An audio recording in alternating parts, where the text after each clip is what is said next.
शून्यता एक ऐसा एहसास जिसे शब्दों में नहीं कहा जा सकता, क्योंकि शून्यता को अगर आप शब्दों में लाने का प्रयास करेंगे तो उसके लिए आपको विचारों की आवश्यकता पड़ेगी, और जहां विचार हैं, शब्द हैं, वहां शून्यता नहीं। तो आज हम जानेंगे शून्यता के बारे में, शून्यता को कैसे प्राप्त हुआ जाए, शून्यता है क्या।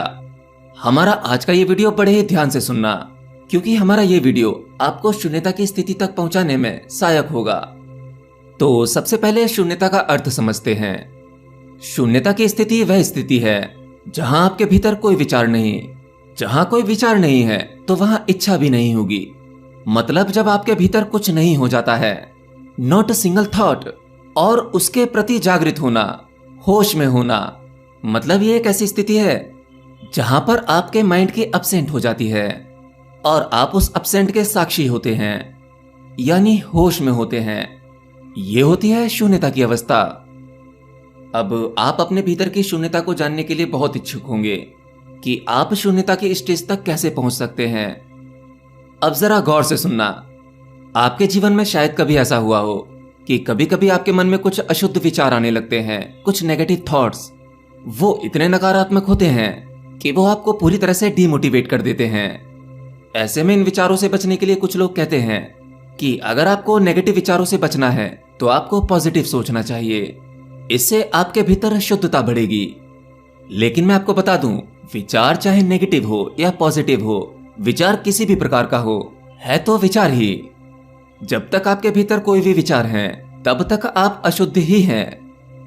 क्योंकि शुद्ध का मतलब क्या होता है, इतना तो विज्ञान आप भी जानते होंगे। शुद्ध का मतलब जहां कोई भी मिलावट ना हो, ना ही किसी अच्छी चीज की मिलावट और ना ही गलत चीज की मिलावट। और शुद्धता उस स्थिति को कहते हैं जब आपके भीतर कुछ नहीं चल रहा होता, कोई विचार नहीं, कोई कल्पना नहीं, कोई इमेजिनेशन नहीं, किसी प्रकार की इच्छा या वासना भी नहीं, एकदम शून्य की अवस्था, यानी भीतर से खाली हो जाना। यही शून्यता की अवस्था है। इसी को मनुष्य की शुद्धता कहते हैं। जब तक आपके चित्त में विचार चल रहे हैं, अब विचार बेशक आध्यात्मिक वाले ही क्यों ना हो, तब तक आप अशुद्ध हैं। देखिए, हमारी जो श्वास है उसका बहुत ही गहरा संबंध है हमारे मन के साथ। और श्वास के बारे में मैंने बहुत सी वीडियोस बनाई हैं। अगर आपने वो वीडियोस नहीं देखे हैं तो आपको उन्हें भी देखना चाहिए। तो हमारे मन का पूरा प्रोसेस, उसके काम करने का तरीका हमारी सांसों की गति पर टिका हुआ है। मतलब ये कि जैसे जैसे हमारी सांसें धीमी होती चली जाएंगी, वैसे वैसे हमारा मन भी धीमा होता चला जाता है। मतलब अगर श्वास तेज चलेगी तो आपके मन की गति भी तेज हो जाएगी। जब आप ज्यादा तेज तेज सांस लेते हैं तब आपका मन सामान्य से अधिक सोचने लगता है, ज्यादा वासनाएं उठने लगती हैं, आप उत्तेजित रहते हैं। तो अब आपको करना क्या है? देखिए, अगर आप शून्यता को जानना चाहते हैं, उसका अनुभव करना चाहते हैं, तो आपको अपनी सांसों पर काम करना होगा। इसका एक छोटा सा प्रयोग मैं बता देता हूं आपको। एक आरामदायक जगह पर बैठ जाइए, अपने शरीर को रिलैक्स कर लीजिए। जो आपके हाथ में है इसे आप कर सकते हैं। एक लंबी सांस भरिए और फिर उसे बाहर फेंक दीजिए, और फिर 10 सेकंड तक सांस रोक लें। और उन 10 सेकंड में आपको किसी एक बिंदु पर फोकस करना है। मतलब जब तक आपकी सांस रुकी हुई है उस दौरान आपको किसी भी एक बिंदु पर फोकस करना है, पूरा ध्यान उसी एक बिंदु पर लगाना है। आप देखेंगे कुछ ही सेकंड में आपके भीतर शून्य क्रिएट हो जाएगा। छोटा ही सही, लेकिन शून्य का अनुभव होगा।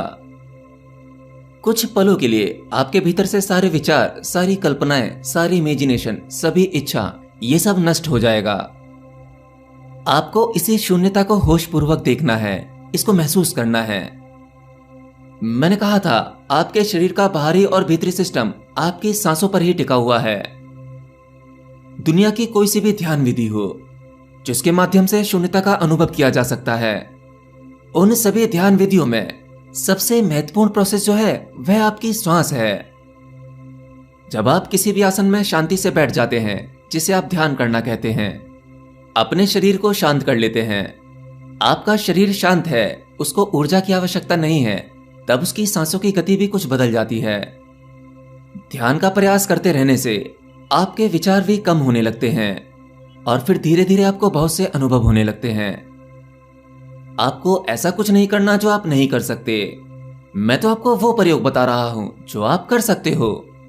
आपको केवल अपने शरीर को शांत करके अपनी सांसों की गति में कुछ बदलाव करने हैं।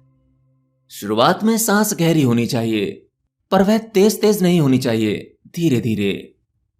स्टार्टिंग में आपको प्रयास करना पड़ सकता है, परंतु धीरे धीरे यह प्राकृतिक अवस्था में हो जाती है।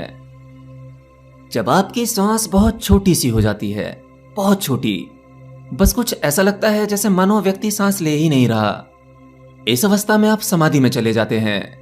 समाधि और शून्यता दोनों एक ही बात है। दोनों में ही आपके भीतर कुछ नहीं बचता, आप निर्विचार होते हो और उस निर्विचार के प्रति सजग साक्षी होते हो। अपनी शून्यता के प्रति होश को साधना, यह एक सच्चे योगी की पहचान है। और हाँ, शून्यता के अनुभव में डूबते समय एक बात का ध्यान रखना, जब आपके भीतर शून्य घट रहा हो और आप उसके प्रति साक्षी हो, तब आप इस प्रकृति के प्रति अलर्ट मोड पर होते हो। ऐसे में अपनी किसी भी स्थिति का कोई विश्लेषण नहीं करना है।